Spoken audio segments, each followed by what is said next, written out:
Straight ahead on Nightcast, Hurricane Iniki is pounding parts of Hawaii. And it's anything but a quiet night in one local community. The weekend is here and it's thumbs up. And it's opening night of the high school football season. Nightcast is next.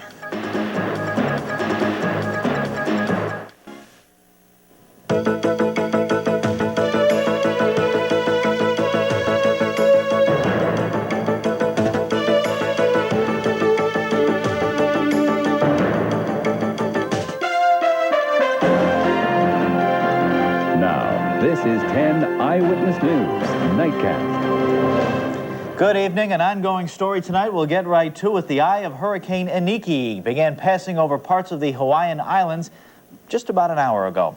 Reporter Paul Udell has been tracking the storm from Honolulu, and he joins us live. Here on Oahu, while the wind may be up and the surf may still be up, the worst may be behind the people here on the main island, where Waikiki, of course, is located. Just a few moments ago, it was announced that instead of a hurricane warning, it is now a tropical storm warning. Now, that applies only here on Oahu, where the preparations for the worst have been going on all day.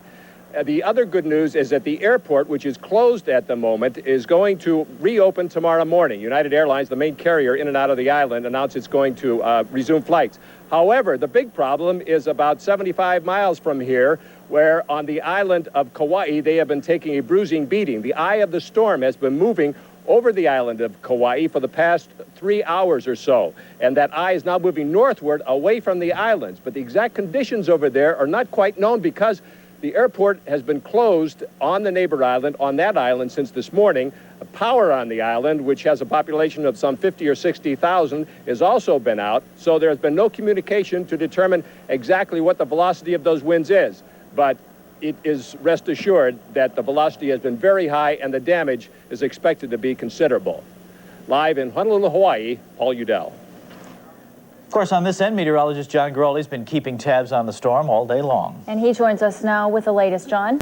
Okay, Cynthia and Jim, I have some dynamic satellite imagery to show you. This is the actual storm center, the hurricane blown up. Right here, we're looking at the big island of Hawaii. This is Oahu, and this is Kauai. We can also see very nicely the eye of the storm. Watch the motion through the night, straight to the north over the evening hours, that is, and it passed directly over Kauai. They took a direct blow from this hurricane, and Air Force reconnaissance have actually just come in with the latest report of sustained winds at 130 miles per hour with gusts up to 160. But I want to emphasize the worst is over because the eye has passed. It's located to the north right now. Will continue to move away during the nighttime, but they still have a couple more hours of rough going to go through before the winds start to diminish. That's the way their weather situation looks. Ours much more tranquil, and I'll give you the complete details of our tranquil forecast in about 10 minutes. Back to you guys.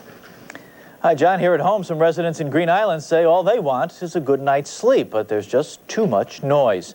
Teenagers, they claim, are making too much racket, and they want a law to stop them. Here's Jerry Giordano.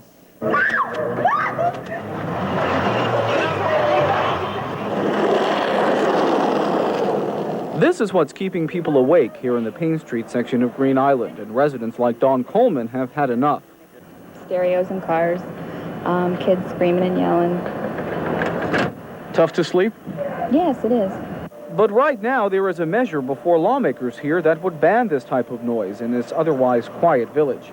Now, apparently, these noise problems are really nothing new here in this Green Island neighborhood. In fact, residents tell me they've been going on for years. Tonight, we tried to talk with both the mayor and the police about the problem, but neither could. So we decided to do our own detective work. Intern Marnie Stein and I go undercover to see and hear just what is going on. This is Payne Street Park. Residents say this is where the brunt of the problem is. But tonight, it is quiet. The streets around it, though, are not. Car after car zooms by, many with blaring stereos, but that is not all. We also see teens, dozens of them roaming around. Some do gather on street corners, but the noise speaks for itself. There ain't no class now. All of this means constant calls to the police. Bob McLaughlin, who runs a store, has made some of those calls himself. I had to chase them off, being it's a place of business. My bosses told me they're not to hang out on a corner. But the kids we talked to say there's nothing to do and nowhere to go. We need more places to go, and they kick us out of the park, and they kick us off the streets, and we have no place to go. What all of this boils down to is the kids and leaders both pointing fingers at each other. The leaders are blaming kids for the noise. The kids are blaming the leaders for not giving them any other options. In Green Island, Jerry Giordano, 10 Eyewitness News Nightcast. A public hearing on the proposed law to ban the noise is set for September 21st. Friday is traditionally a night of partying for a lot of people, but we all know drinking and driving do not mix. The question now, are teens getting that message, or are they getting behind the wheel? When Joey was 16, he started driving. When he was 17, he started drinking. When Joey was 18, he stopped doing both at the same time. 16-year-old Aaron Cox died in a drunk driving accident in Guilderland 2 weeks ago, but some students at Bethlehem High say even Aaron's death has not driven home the deadly message. They'll always be out partying and drinking, and no matter how much you tell them not to drink, they're teenagers, and this is a time when they're going to rebel. Adolescents are going through a period we call individuation, where they're trying to find who they are, how they fit in, and what their purpose is in life. Part of the problem, when we've heard it before, is feeling that you're omnipotent. Now, Krupka adds teenagers need to get more involved to help get the message out. Much more ahead on Nightcast, including teachers jailed for not going to class. And in another school, a shootout and a stampede. Witnesses say it's gang-related. Tonight's 10 Eyewitness News is brought to you by Denoyer Chevrolet. Give us a try before you buy. Police are still on the lookout for a man who escaped from the Capital District Psychiatric Center on Tuesday. They've released a picture now of the woman they think is traveling with 23-year-old Frederick Hunt. Her name is Judith Hodgkirk. She is an aide at the psych center. She is 51 years old, weighs 280 pounds, is 5 feet 9 inches tall, and has reddish blonde hair.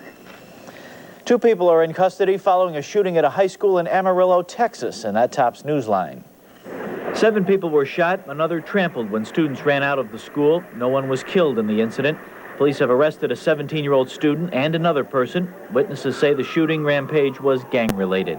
In Warwick, Rhode Island, 18 striking teachers are in jail for refusing to go to work.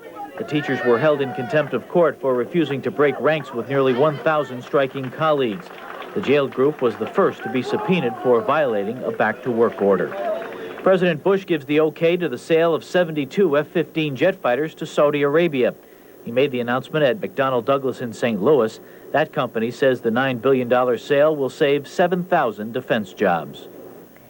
Not much movement on Wall Street today. The Dow inched up a bit. And we'll be right back.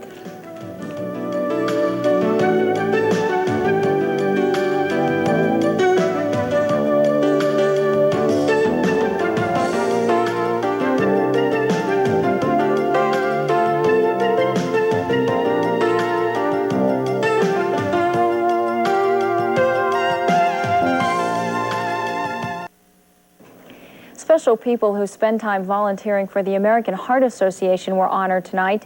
The celebration at the Gideon Putnam Hotel in Saratoga brought together volunteers from the entire capital region who have given their time and talents throughout the year to help the Heart Association. I was honored to help give out